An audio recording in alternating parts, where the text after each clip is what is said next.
Akkalkot road MIDC परिसरातील सुभाषनगरमध्ये बुधवारी scrap गोदामास भीषण आग लागली। वेस्ट यार्डमुळे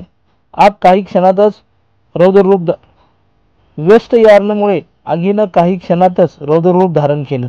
यामध्ये सर्व साहित्य जळून खाक झाले। दुपारी 3च्या सुमारास कडक ऊन आणि हवा चांगली तापलेली असताना ही घटना घडली।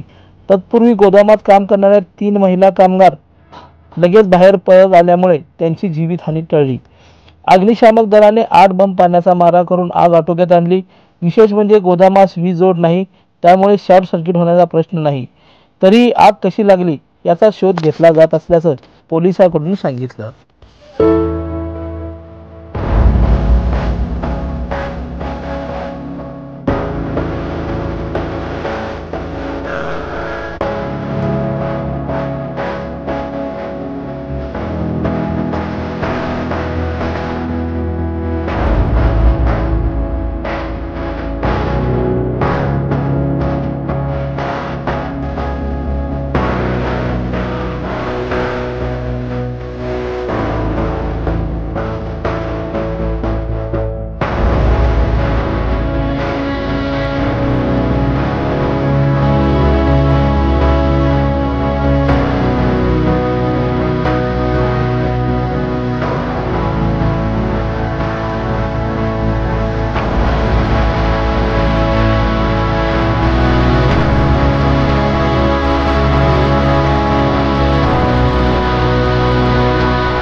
लाईक करा, कमेंट करा आणि सबस्क्राईब करायला विसरू नका।